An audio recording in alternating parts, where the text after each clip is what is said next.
Go to geek4me.com, the easy way to find trusted local tech repair experts near you. Geek4me.com, fast, local and reliable. This is the Thermaltake View 270 Plus WS ARGB mid-tower case. And today we've got the Snow White version on the desk. If white isn't your thing, it's also available in black.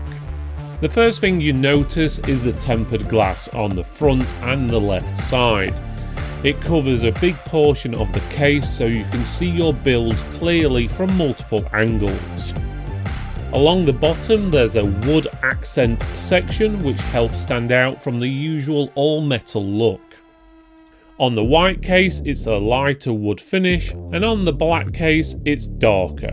On the top you've got a large dust filter covering most of the roof of the case. You've also got the I/O, which is sat near the front right, that gives you one USB Type-C, two USB Type-A ports, HD audio, plus power and reset.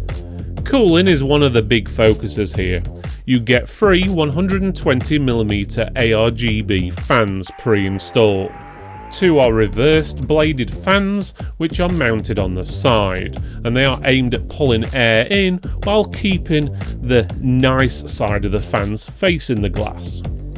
There is also another one on the rear of the case which is also ARGB for the exhaust, and all the fans are rated at 1000 RPM. All the fans have daisy chained cabling which is already set up, so all you need to do is plug in your fan as well as your 5V RGB header into your motherboard, and then you should be able to control that through your motherboard software. Inside, the layout is clean and easy to understand, and it supports up to EATX size motherboards.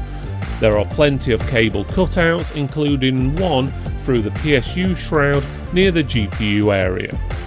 One thing to keep in mind though is the cutouts don't have covers, so if you're not careful with cable routing, you might spot a bit more wiring through the glass than you would on a case with grommets.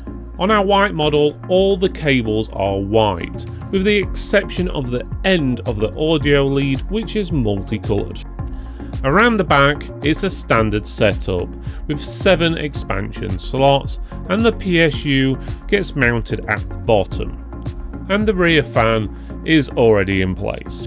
Underneath you've got a magnet dust filter for the power supply intake, and the storage cage is held in with thumb screws, so you can remove it if you want easier access.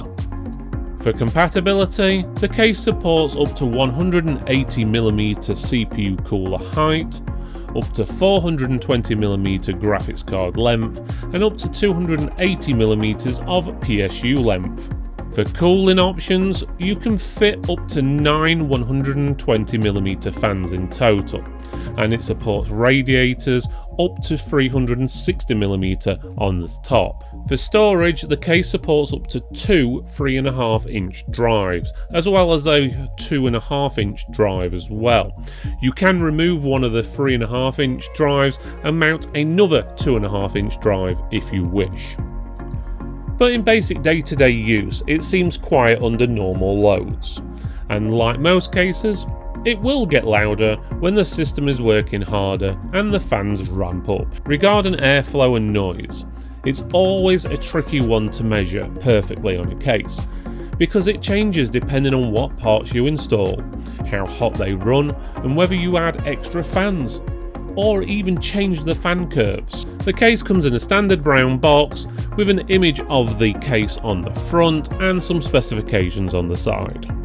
Inside the box you get the manual, cable ties, screws, a PC speaker, and a small cleaning cloth for the glass, and not to forget the case itself.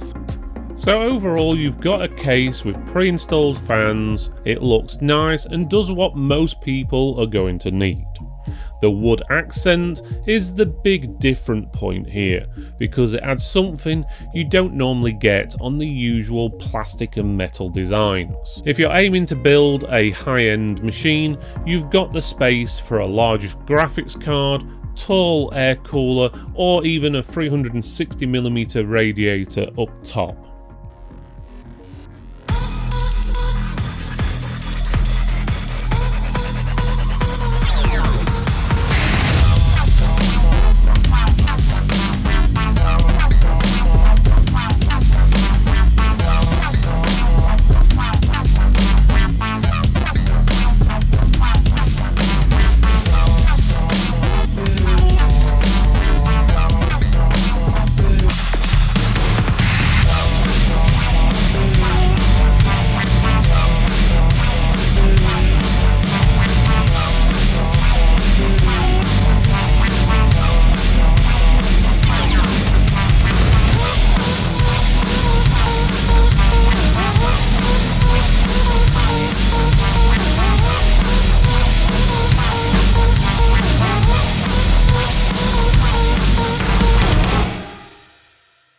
I hope you enjoyed this video, and no, I did. Why not check out one of our other videos by clicking this box up here, or this one just down here.